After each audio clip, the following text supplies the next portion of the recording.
हिंदुस्तान में इस्लामोफोबिया उरूज पर अब कांग्रेस हुक्मरान रियासत में भी मुसलमानों को बनाया जा रहा है निशाना। राजस्थान के जोधपुर में मस्जिद में नमाज के लिए जा रहे शख्स के साथ धक्का मुक्की और मारपीट की वीडियो सामने आने के बाद लोगों में शदीद गम और गुस्सा। राजस्थान में बुर्कापोश खातून के साथ इम्तियाजी सलूक का मामला। कैनरा बैंक के गार्ड ने मुस्लिम खातून को बुर्का पहनकर बैंक में दाखिल होने की नहीं दी इजाज़त। मुस्लिम खातून ने बेबाकाना अंदाज में डटकर फिरका परस्तों का किया मुकाबला। बैंक स्टाफ को मांगनी पड़ गई माफ़ी। बुर्का निकाल के जाना। क्यों? बुर्का क्यों? बुर्का अलाउ नहीं है। कौन सा मैम, कहाँ लिखा है कि बुर्का अलाउ नहीं है? ऑर्डर पे आने के बाद बोल सकती आप मुझे गेट पे उतार के आए आप अंदर। वो मैं बोलती हूँ कि उनकी गलती है, इसके लिए मैं सॉरी गलती बोलोगे, सॉरी बोले कैसे बोला? उन्होंने क्या बोला कि गाइडलाइन में नहीं है अंदर बुर्का पहनने। तो मैं उनकी तरफ से आपको सॉरी बोल रही हूँ। बस भाई गलती हो गई कि वो जेंट्स होके उन्होंने बोल दिया। एक मुल्क के इंतखाब मामले पर सियासी घमासान जारी। हुकूमती तजवीज़ को अपोजिशन ने करार दिया गैर आईनी। अधीर रंजन चौधरी ने कमेटी में शामिल होने से किया इनकार। रात 11 बजे के बाद पीएमओ से कॉल किए जाने पर शदीद नाराजगी का किया इजहार। किसी कागजात हवा में मैं क्या बात करेंगे, और वो भी एक ऑफिसर के साथ। कोई मंत्री ने कहा मेरे को नहीं, कानून मंत्री थे, पार्लियामेंट मिनिस्टर थे, खुद गृह मंत्री थे, प्राइम मिनिस्टर थे, किसी ने बात नहीं की। एक बाबू को मुझे बात करने के लिए भेजा और ओवर फोन पे, और वो रात 11 बजे की बात। वन नेशन वन इलेक्शन की मोदी हुकूमत की तजवीज़ पर असदुद्दीन ओवैसी ने तशवीश का किया इजहार। ऐसी पहल को कसीरुल जमाती पार्लिमानी जमहूरियत और विफाकियत के उसूलों के लिए करार दिया तबाहकुन।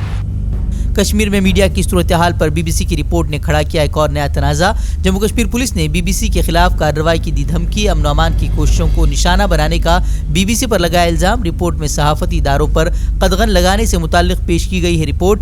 कश्मीरी सहाफ़ियों को जेलों में बंद करने पर भी जाहिर की गई है तशवीश।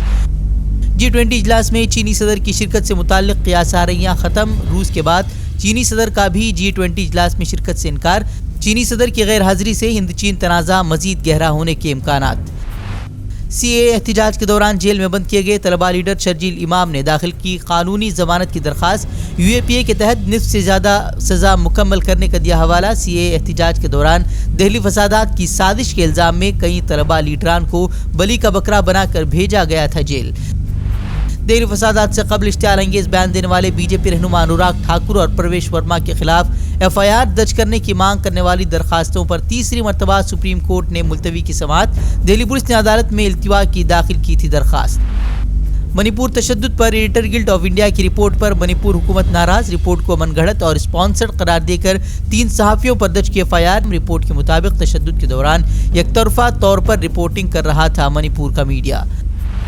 सनातन धर्म को लेकर तमिलनाडु CM के बेटे के बयान पर सियासी पारा गरम। बीजेपी का इंडिया इत्तेहाद पर हमला। अमित शाह ने इंडिया इत्तेहाद को हिंदू मुखालिफ करार दिया। उदयनिधि अपने बयान पर कायम। अब नाम निहाद संत भी उदय के खिलाफ मैदान में। आचार्य परमहंस ने जलाया तमिलनाडु वजीर का पोस्टर। सर पर 10 करोड़ का रखा इनाम।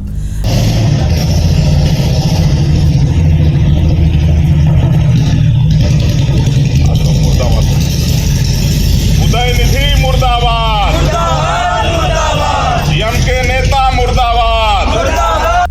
राजस्थान में 14 साल लड़की की इज्तिमाई इस्मतदरी और कत्ल मामले में पुलिस की चार्जशीट में हैरान करने वाला इंकिशाफ।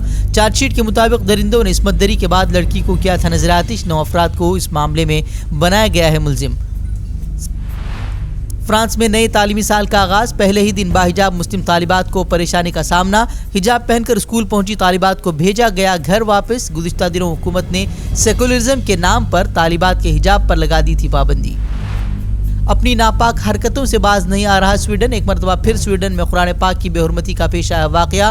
पुलिस ने बेहुरमती करने वाले को गिरफ्तार करने के बजाय मुखालिफत करने वाले मुसलमानों को ही हिरासत में लिया। हमसे जुड़े रहने के लिए हमारे चैनल फ़िक्र ख़बर TV को सब्सक्राइब करें, वीडियो को लाइक और शेयर करें। मज़ीद खबरों के लिए विजिट करें फ़िक्रखबर.com।